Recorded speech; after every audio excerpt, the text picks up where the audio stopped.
take me home, where there'll be no sorrow, all is peace and joy. Forever we will sing redemption song. Jesus, I will praise him after all, for his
chukwa cha sumuli lenelili adasivande na katundu ai na itemo chomene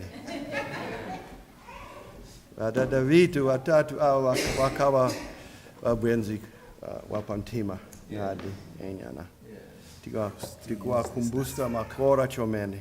So greetings to you, my friends. Greetings to those who may be watching from afar, maybe on YouTube, maybe live or wherever. I was happy to be back in Malawi in October, or September it was, and I had a good visit up there. And so I'm happy to be back in this Malawian church here in Niles, Michigan. Whoever dreamt that we would be here a few years ago, huh? Whoever dreamt that we are here, but here we are in any case.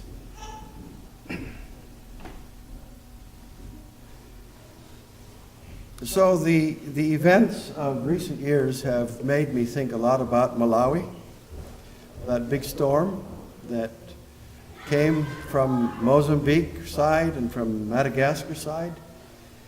And so many pictures. You've seen the pictures on the news yourself. And even as we speak, there is a big storm now that's already moving in again. From that map, that's this morning's map from the internet, thank God, it appears that maybe it's not going to hammer Malawi so hard, but we should be praying for our friends in Mozambique because they may be hammered once more. We pray that that won't be so serious for them. But when I began thinking about Malawi at any time, then I began thinking about our beloved church. You remember that our pioneers went in 1902 and they bought Malamula Mission from Seventh-day Baptist.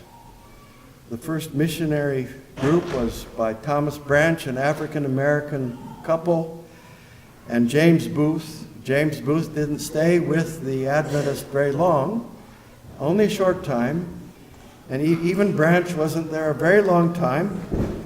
But when it was renamed Malamulo, they started things, and Mabel Branch was the teacher who began a school right there at Malamulo. And in 1905, the first 7 boys of that school were baptized, including Morrison Malinki. And I think, if I'm not mistaken, Yolam Kamwendo might have been in that group. I might be wrong on that. In 1915, a clinic was started by Irene Faree, and Dr. Carl Birkenstock was the first physician in 1925. And in 1926, a specialized ministry was begun for lepers. A small leper colony was started there at Malamulo. You can see where I'm going now, talking about leprosy at Malamulo. I'm coming to the text of today. And so this is a little bit about how the church grew in Malawi. This was the very first church building on the left there, and on the right was the famous church. On the bottom is the church as it exists today. The church on the right had a grass roof. That's how it was when I worshiped there for the first time on New Year's Day, 1955, with my parents. And then soon thereafter, the better roof was replaced. And of course, as time went by, the hospital grew, and still, even today, this is the basic hospital that's there, even though there's a much greater expansion behind this area. But right here is the entrance, the same entrance which my family and I used to enter when we came from Tekerani Mission to visit, to do things at Malamulo Hospital. Under the Malamulo Hospital was the leper colony. And that leper colony, many of you have seen it, was reached by driving beyond the school, down the hill, and over there below was the large leper colony complex. And that leper colony was started in 1926, special care for people with leprosy. By 1928, this report was given by some colonial source, which I found on the internet. We are treating 105 patients now. We discharged 11 patients this month. So far as we know, they are free from all infection. I ordered them to report every 3 months for examination. You will be interested to know that the Malamulo colony recently discharged 11 more patients who have been pronounced cured. This makes a total of about 25 who have been discharged from this colony, Malamulo, since it began to operate 2 years before. I think that it is fairly good, has a fairly good record considering the obstinacy of the disease. So after 2 years, Malamulo was already being reported in colonial sources, reporting that they were doing good work with the leper colony. In 1939, the front cover of the Adventist Review and Sabbath Herald, 1939, had a picture of that little colony at Malamulo. It doesn't show so well there. It's an old black and white, and it didn't scan so nicely, but there's a very neat row of mud and grass-thatched roof of huts. That was a refuge for people. You know, when people get leprosy, they feel isolated from their community, sometimes rejected, and they need a place to go. And in that era, there wasn't any treatment, and except what they could find with modern medicine. And so they could come there and find a support, find ongoing medical care. They have a church for them that was built. Many of them were baptized, and they even had their own camp meetings annually down there at the leper colony. In 1957, Dr. Jack Harvey discharged this woman, Ruth Kafere, who had been a patient for 30 years over there. Imagine that, staying there for a 30-year period. The next person who came on the scene was Dr. Ray Foster. Dr. Foster had an airplane that was donated to him. His father had been a physician in Lusaka, and he had a farm that he donated. It became what we call Riverside Farms today. And so the son was Ray Foster, and he went and became a physician. I'm not sure what age group he's in. I'm guessing he would be somewhere in his 80s by now, if he's still living with us. But his specialty was reconstructive surgery for lepers. Let's see here. And so in 1975, there were 10 million people in the world who had leprosy. 4 million of those were in Africa. In 1980, the number had decreased to 5.2 million. And in 2016, the number is dramatically down to 173,000. What a wonderful victory for an achievement for modern medicine. This came about because of early diagnosis, effective and inexpensive medicine, and so even when people got the disease, it could be cured so quickly. And so the TALRES, the Trans-Africa Leprosy Rehabilitation and Research Service, was formed with Dr. Foster as the director. He had a small airplane that he flew around. He served 6 different countries of Africa, going to 11 Adventist hospitals, and he had a regular circuit where he went around visiting and doing surgery, reconstructing the disease, the limbs of leper patients. With the improved treatment, the leper colonies became unnecessary, and people were sent home. I'm not sure when it was, possibly the early 70s, when the leper colony was closed at Malamulo.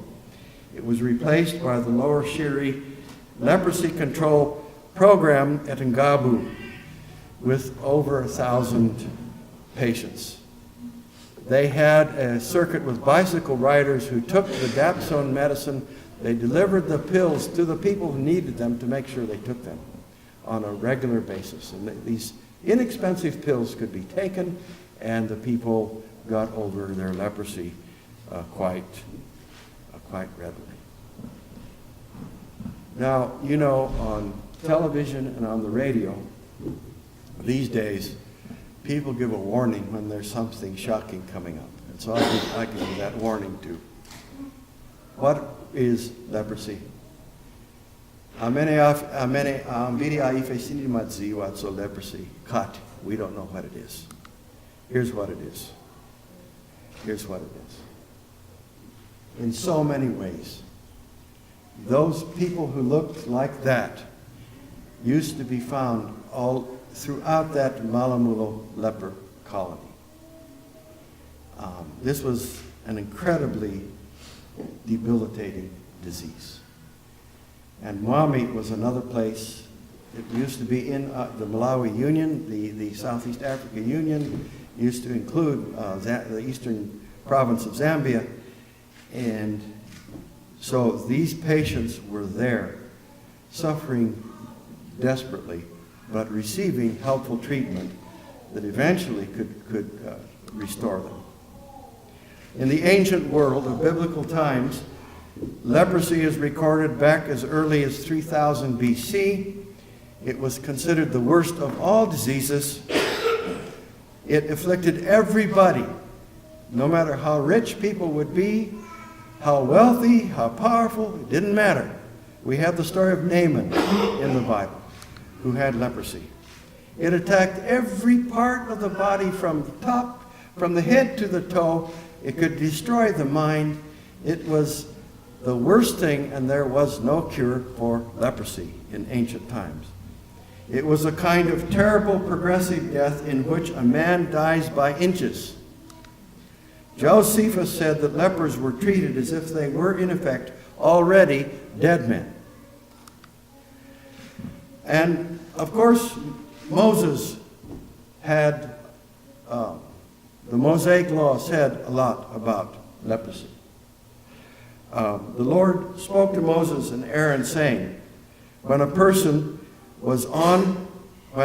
has on the skin of his body a swelling or an eruption or a spot, and it turns into a case of leprous disease on the skin of his body, then he shall be brought to Aaron the priest, or to one of his neighbors, his sons the priests, and the priest shall examine the diseased area of the body of his body.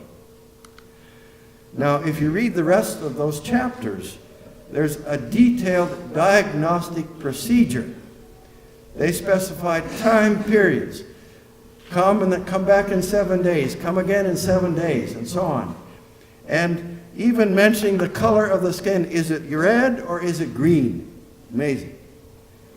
It's actually quite in those, it almost sounds like modern medicine in a way. I mean, it's very specific. God was giving them guidance to look at the color of the skin, to do it repeatedly, to analyze it, to give it time and see how it went. And then there are various remedies. If it got better, then just burn the clothing. But if not, the leprous person who has the disease shall wear torn clothes and let the hair of his head hang loose.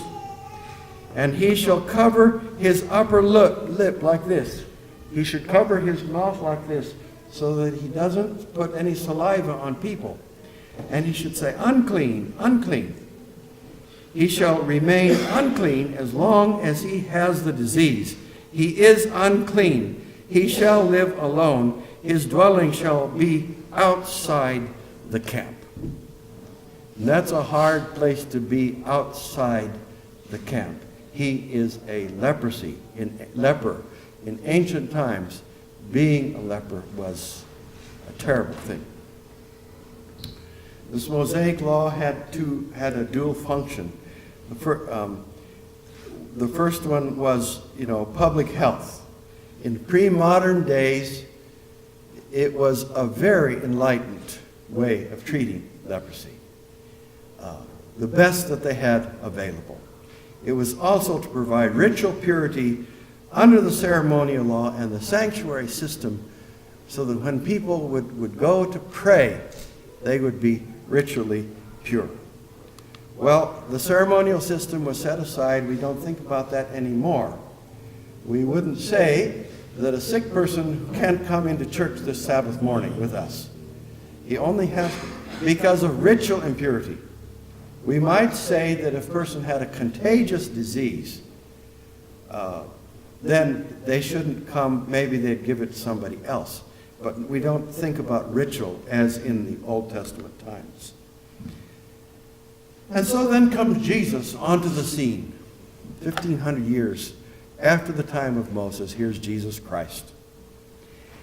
And when Jesus started his ministry, the scripture says that he went throughout all Galilee, teaching in their synagogues and proclaiming the gospel of the kingdom and healing every disease and every affliction among the people. Jesus was a preacher who preached the kingdom. He was a healer who healed diseases. He cared about people. He was a holistic healer. And that was the method, that was the model that we followed. Healing leprosy was a regular part of his ministry. Regular. There were lepers in Israel, and he healed them. A regular part. There are some interesting specific cases. There's Simon the leper, the guy who was so harsh with Mary Magdalene. And he was the one who had been healed of leprosy, yet he was by Jesus. He was the one who was judgmental. Then there were the 10 lepers. You remember, 10 of them came, they were all healed. The 9 ran away, and only the 1 came back to say thank you. But then there's a story that we are thinking about today. A leper came to Jesus after the Sermon on the Mount. And so I like to visualize the Sermon on the Mount. The picture on the left is from a movie that was made about that time. The picture on the right is an artist's imagination. I know that they're both sort of realistic. My family and I had the privilege of going there. Nobody can say exactly where Jesus preached the Sermon on the Mount, but they know approximately where it was. And so we were there in the early 90s when we lived in Malawi and we came on furlough. My children were young. We sat on that mountain and we opened the Bible and we read the Beatitudes, thinking that Jesus had given this teaching maybe right here. It was very moving. Our hearts were deeply moved by that experience. So I imagine this leper that we're reading about today being in that crowd there on the left. I wonder how he got there. The Bible doesn't say exactly what his disease was like.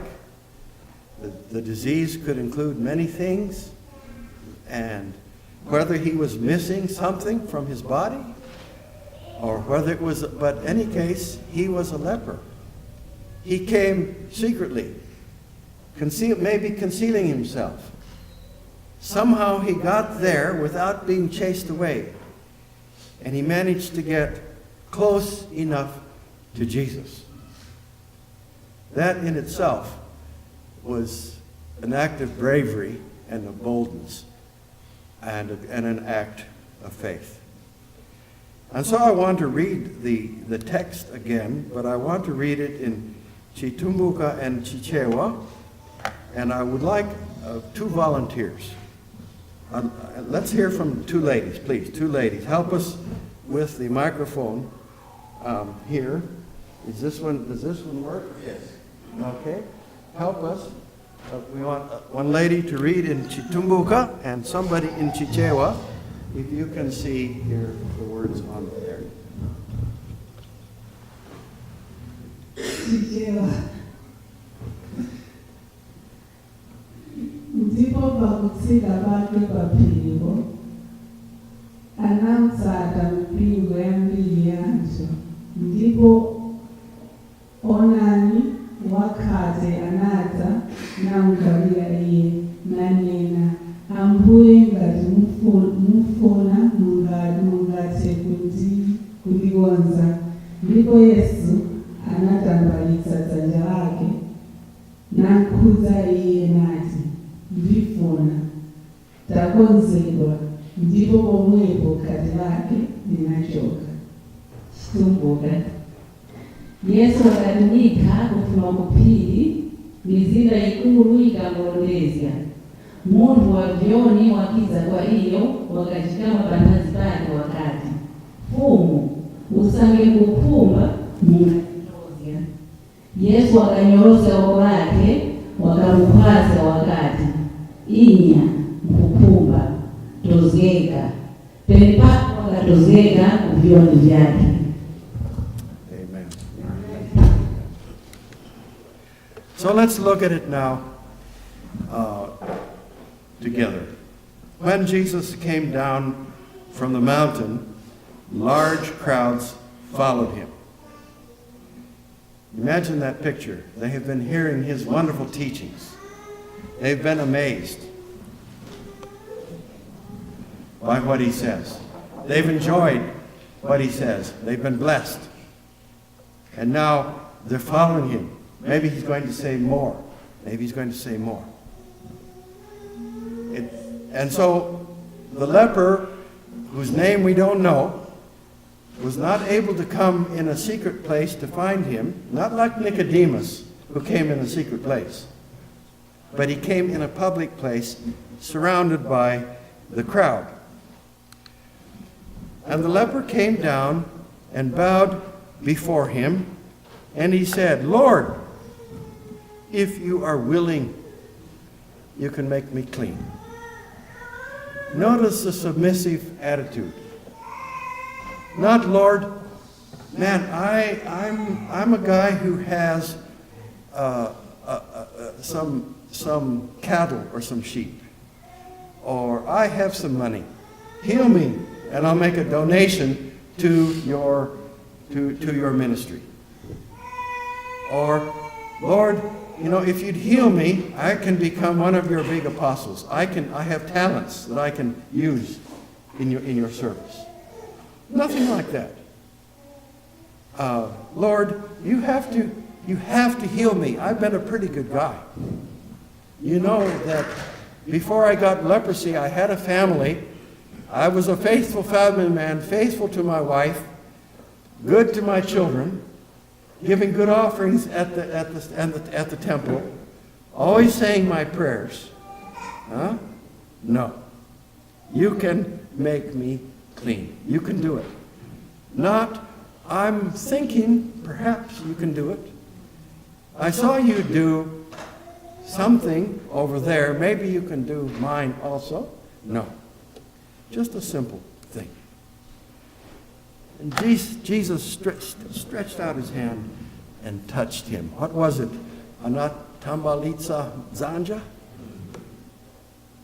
Stretched out his hand. I'm thinking about that hand. Here's Jesus surrounded by a crowd. Here's a leper. And that hand is traveling through the air. It's traveling through the air. It's going towards the leper. Jesus, being the one who he was, had no fear. He knows he can heal that man. It's nothing for him. He is the Lord of the universe, the creator of heaven and earth. He can do it. The hand, the powerful hand of God is coming towards the leper without hesitation.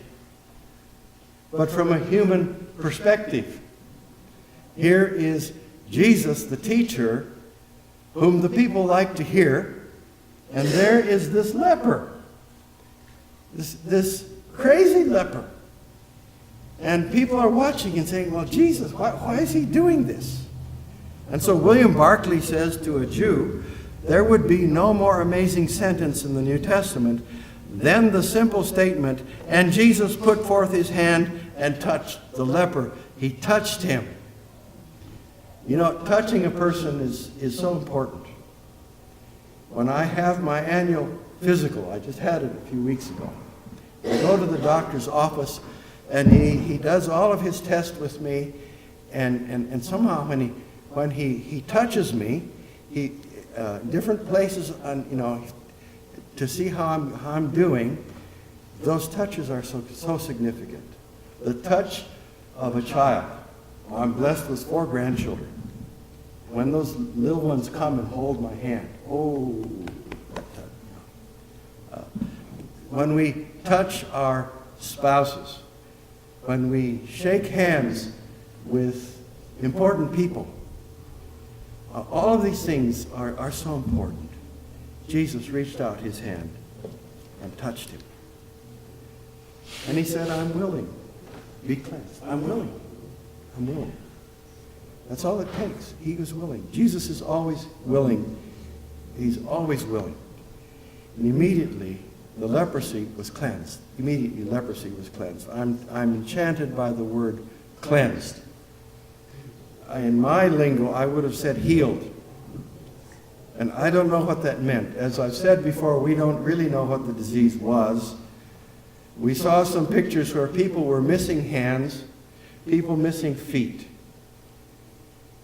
We know from other stories of healing that there were people there were lame people who hadn't walked for years, and suddenly they stood up and they started dancing.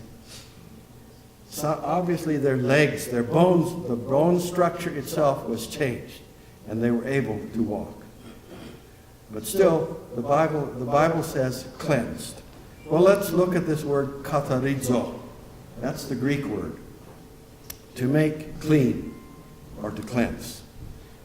It has several senses.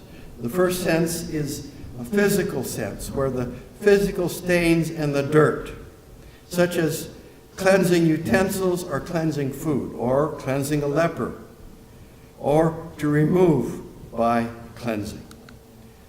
Another way the Bible uses that this word is used in the Bible is in a moral sense. To free from defilement of sin and from faults, to purify from wickedness, to free from the guilt of sin, to purify, to consecrate by cleansing and purifying, to consecrate or to dedicate. And the last sense of katharizo is to pronounce clean in a Levitical sense, in a ceremonial sense. And all of these were there. All of those senses were present in Christ's cleansing of the leper. Notice these dimensions. There was the intensely personal contact that Jesus made. When he heals us, when he forgives us our sins, he is intensely engaged with our lives. He knows us inside and out, up and down, and that's what he was engaged with that leper so closely. There was also the physical sense, physical healing of the leper. We don't know what it was. Was it impetigo, psoriasis, eczema, extreme acne, or ringworm? Did you ever have ringworm? I had it. I used to play there at Tikirani, especially. I was a little boy, and I played with the Mambala's boys and the Nkoka boys, and some of the others. And I would see, they would get it on their heads, like that. And then pretty soon I would have it. Maybe I was the one who gave it to them. And then my mother would say, and would be looking at me, and if she found that ringworm, she would say, then she had a special medicine called Whitfield's ointment.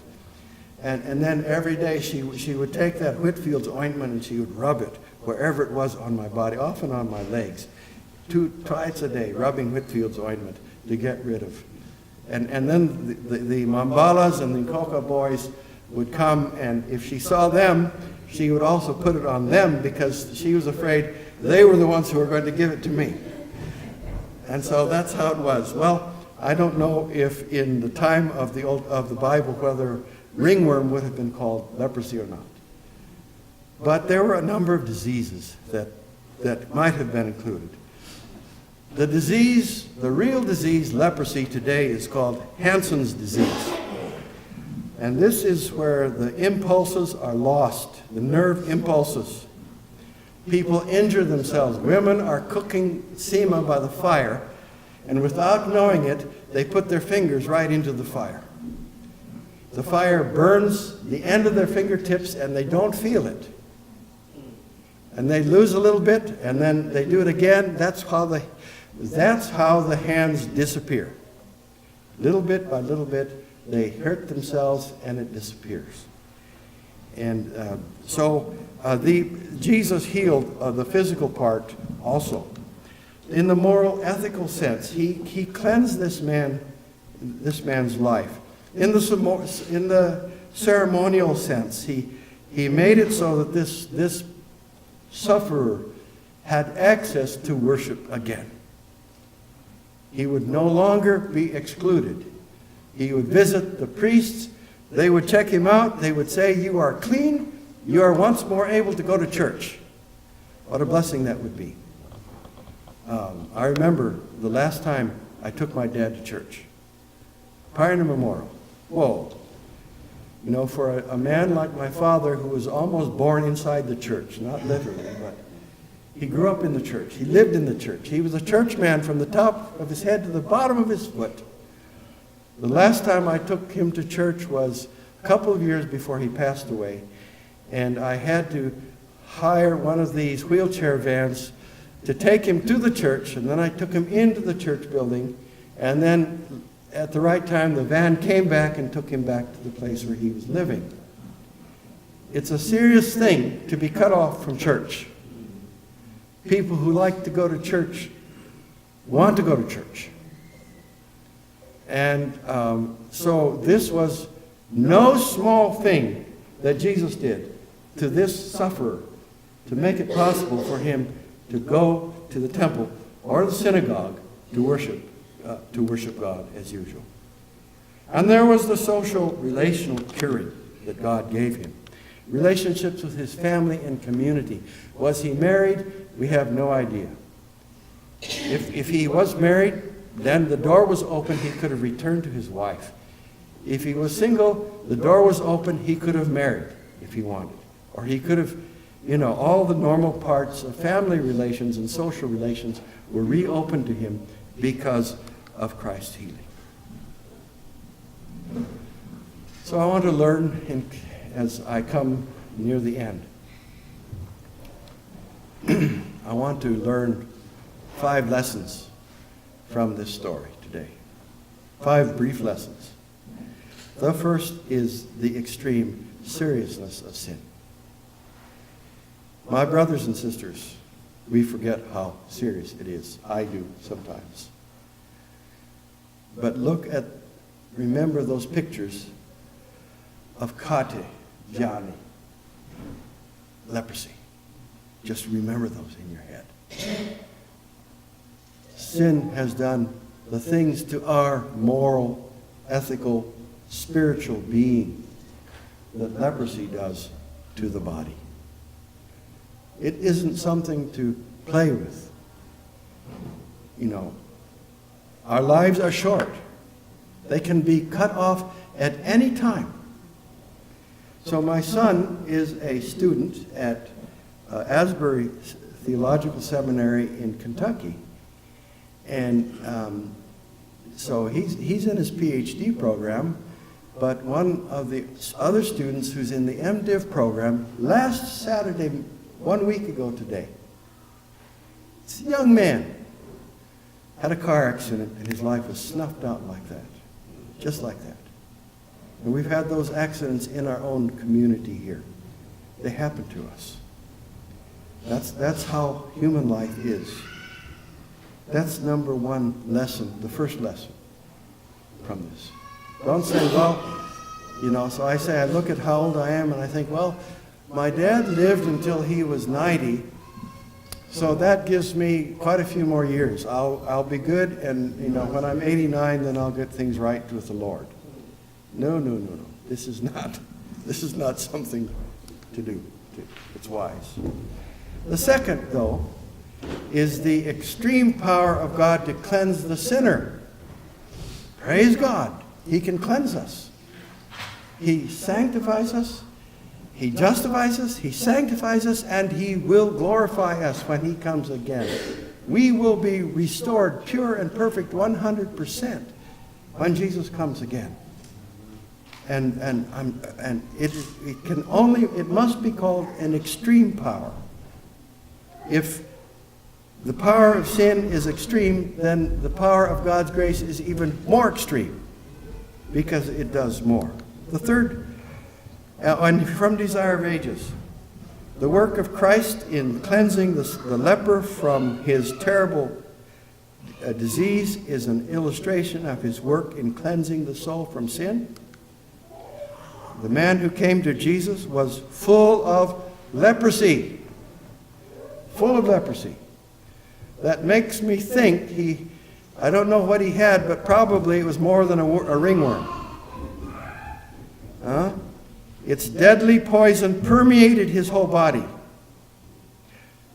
The disciples sought to prevent their master from touching him, for he who touched a leper himself became unclean. But in laying his hand upon the leper, Jesus received no defilement. His touching imparted the life-giving power. The leprosy was cleansed.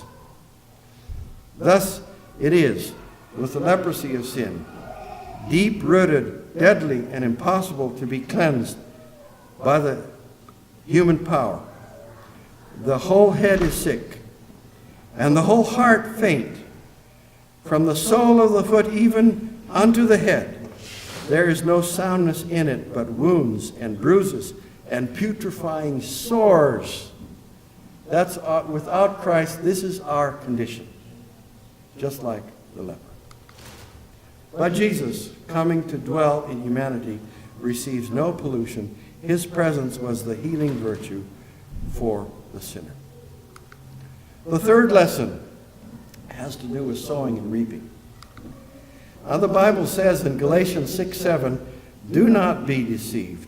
God is not mocked. For whatever one sows, that he shall also reap." It's true. But the experiences of life, such as sickness or health or poverty or prosperity, are not directly and carefully calibrated results of good and evil deeds. In other words, God is not like the accountant. You know, the accountant who is well audited. He never makes a mistake. We know those kind of accountants. Sometimes we run in them when we give our expense reports. Those guys get things straight, right? God is not the accountant, which he says, "Oh, here are the good deeds, here are the bad deeds." Well, Goss has done a few more bad deeds. Let me give him a bit more sickness. No, but Khaula here, Khaula has done, he had more good deeds than bad deeds, more good, so he's going to have more health.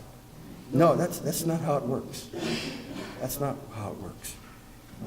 This is an idea that's very, very common in the other world religions and in traditional religion, in the animistic religions of traditional Africa, traditional America, traditional Asia. This is how it is. Because the fact is that morally good people sometimes suffer more than morally wicked people. Look at Job. Look at Job. It's wrong to conclude when we see others suffering that they must have some hidden seeds. Oh, well, I know he had a car accident. I know he got cancer. I know he got leprosy.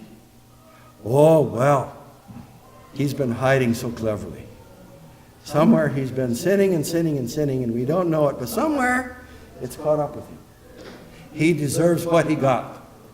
Therefore, we don't need to help him or to be kind to him. He deserves what he gets. Oh, friends, this is not how God functions like this. The leper in the story was not necessarily a greater sinner than others. He may have been a morally excellent person. Right?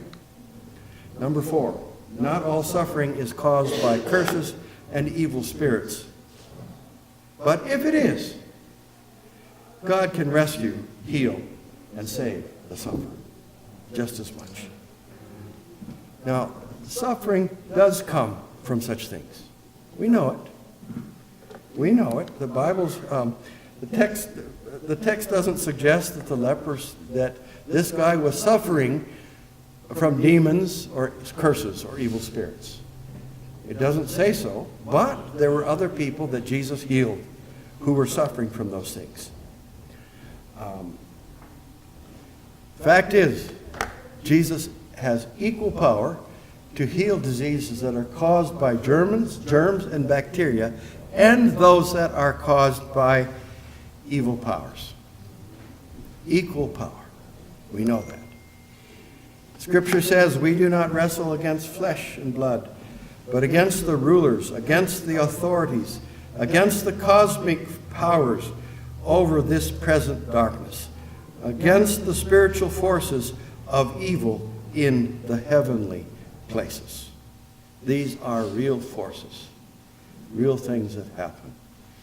And God's power is always more great than that. Sometimes I get people who come to my office and talk to me about things like this. Not long ago, someone came and he said, I can't explain it. And he began naming some issues that were happening in his life. He had a test from the doctor. They couldn't find anything. And so we just knelt and we prayed that God would protect him and would cast out anything that was in his life that was perhaps from the powers of darkness. And this was a blessing to him. We need to take that stuff seriously. It isn't just a superstition to say that people are bothered by evil spirits and curses. But if it happens, God is powerful and he can take care of it also. The final lesson, the nature of true faith.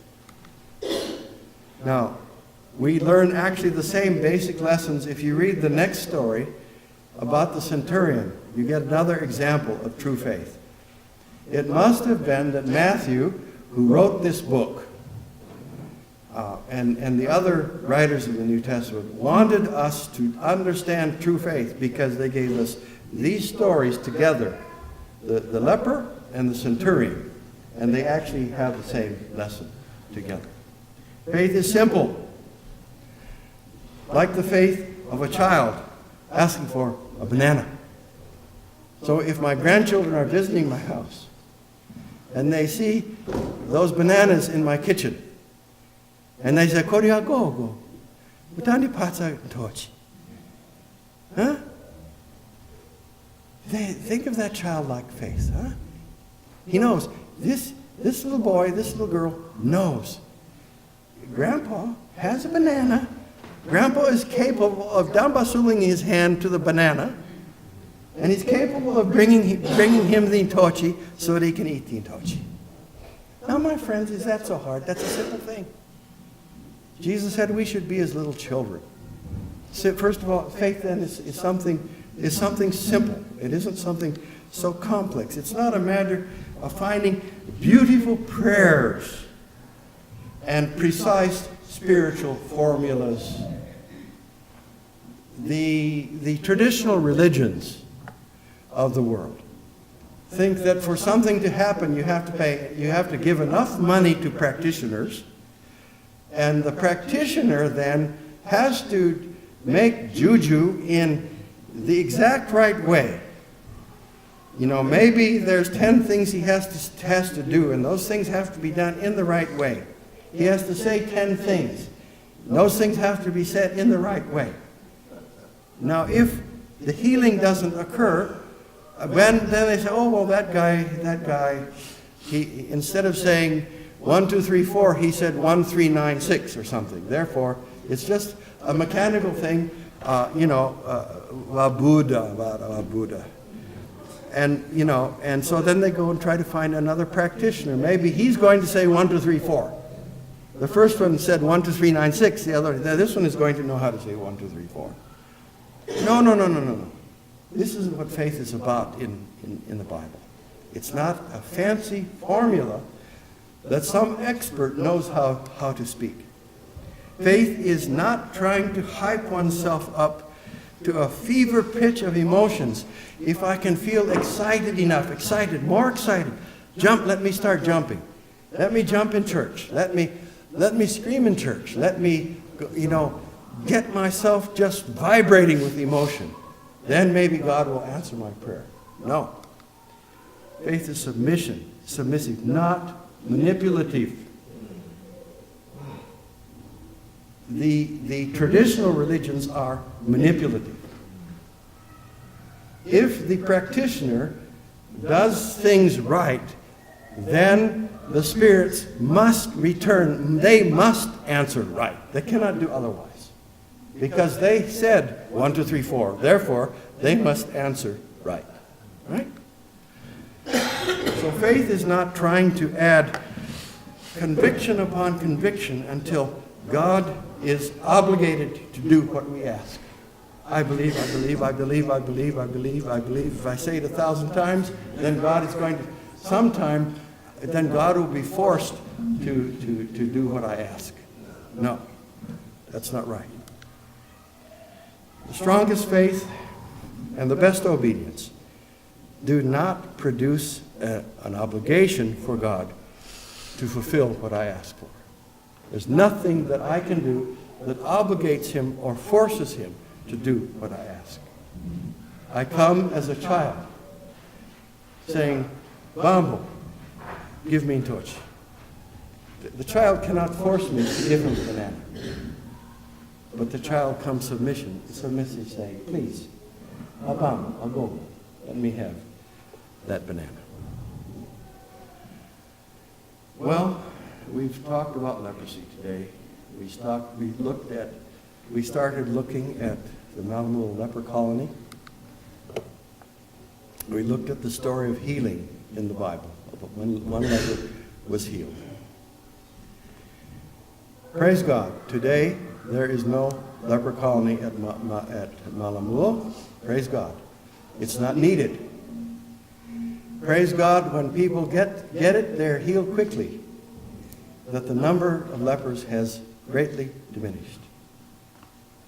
Praise God. He healed the leper in biblical times, and he can heal us today. He has power in our lives. We have to reach forward to him in simple faith, claiming the faith, claiming the promises that he has given, believing that he will help us because he is powerful. May God bless us all. Amen.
chisoni